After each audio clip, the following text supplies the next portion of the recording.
beyond the issues of politics, criticism is the reality that confronts us as a people that aside ethnicity, religion, and politics, we are human beings first and foremost. So these issues that confronts this man, confronts us all, the major issue right now is how we can confront this as a people, how we can overcome our economic problems, how we can overcome the security problems. We are breaking it all down for you, looking at what the suggestions of some of the leaders in the country are. The need to separate government agencies, to set up a separate agency to fight the issues of insecurity in the land. The PDP is saying, declare a state of emergency. There's several issues on the land. A member of the APC and the Senate President did say, we need a national security summit. Is that the answer to our problems? And this man is worried about the economy. He says, look, we have an unsustainable rising debt profile that is worrying. Is that the issue here? Is that the case? Look at the figures and what it's saying. What are your thoughts on what we're discussing tonight? A whole lot of issues on the ground.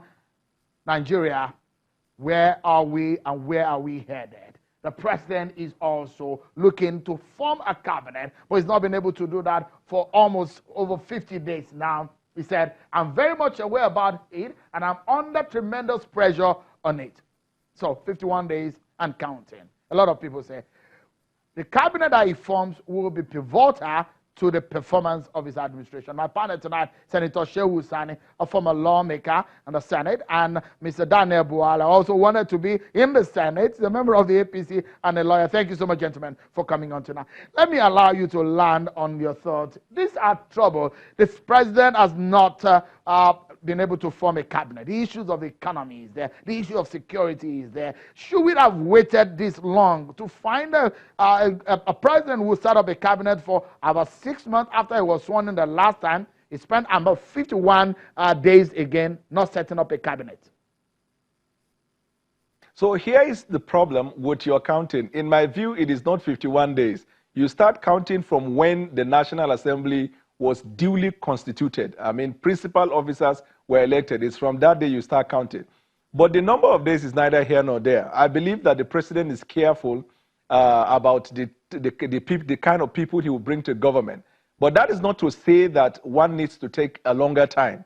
That's not to say one needs to take a longer time. Now, coming back to the issue of the point highlighted by the Nobel laureate, professor, you see, government consists of officials and the people, and it also consists of the three arms of the government, which also includes the opposition.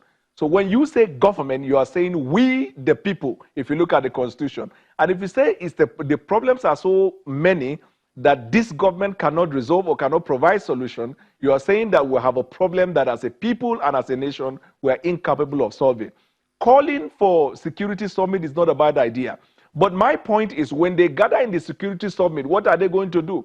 Are they going to grab gun and go to the bush and start carrying insurgency? My point is, we need investment in the security sector. We need investment in non-armored tankers, because when these people come from the bush to strike, your tanker will mean nothing. If the drones are effectively working across the length and breadth of this country, we will be able to have better surveillance system, gather intelligence. Sorry, now, regarding the economy, quickly. Let me chip this question in quickly. Sorry, let me chip this question in quickly. A lot of people have criticized the president over his decision or his inaction in some areas, wherever the criticism are coming from. Would you say you are happy or you are okay with the president's reaction for some who have said, rejig your security apparatus and the architecture? Would you say you are happy with how the president has reacted to some of the criticism or some of the suggestions made so far? Personally, I've expressed this opinion before, and I still maintain the position that, in my view, the president needs to rejig the security architecture. The service chiefs, the army, the president needs to change it, not just for the security problem, but even for the culture of the army. That's number one. And then number two, with respect to the security as a whole, I believe that the president is working concertedly to be able to bring this solution.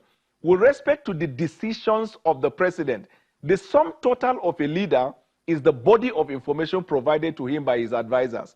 I believe that the reason why the president has delayed is because he is careful this time around to choose advisors and people he will work with who will give him information that is necessary and not just information that he wants to hear.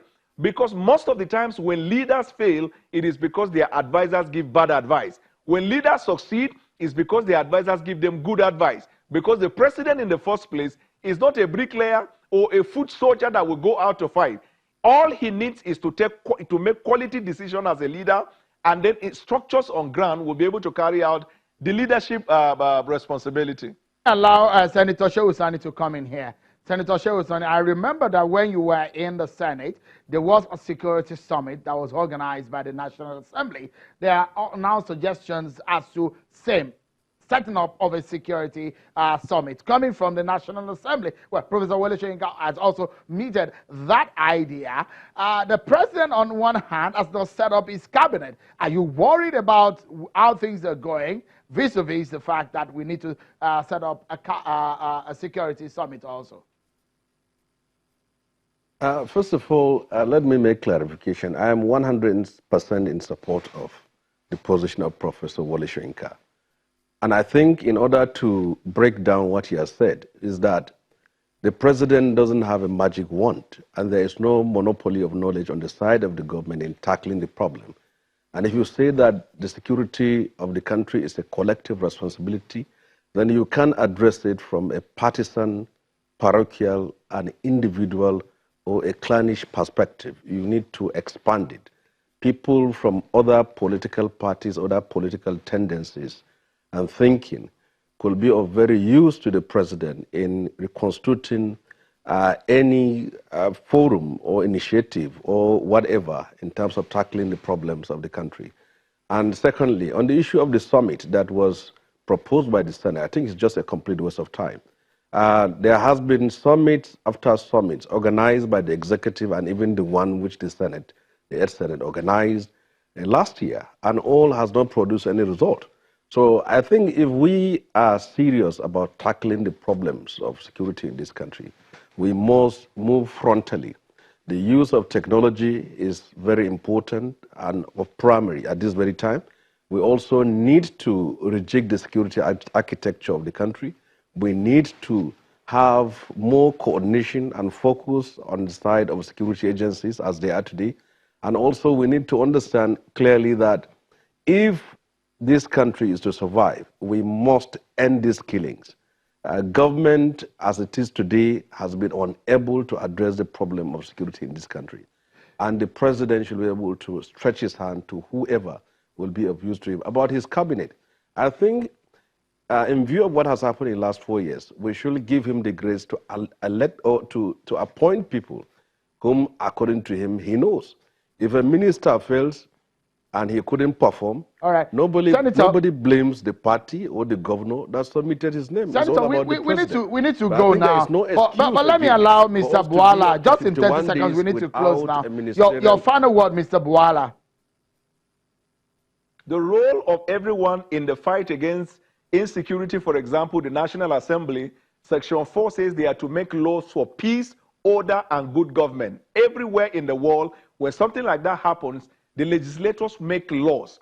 The role of the government is to come up with policies. The role of the citizens is to provide intelligence. These three things, if you don't bring it together, that we sit down because we voted for the president, therefore we're waiting for his downfall. We're out of time, obviously. But I must sincerely thank you, Mr. Daniel Bwala, for coming on, and Senator Shehu Sani. It's good to see you and have you on the program again. Thank you so much, gentlemen, for coming. These are the issues. The president is concerned, he said, about these issues. But that's how we will leave it tonight. It's Friday, but we look up to finding and rejoining with you again on Sunday. And that's how we end it. And the eyes have it. That's the show for you. I'm Shehu Akimale. Have a wonderful evening.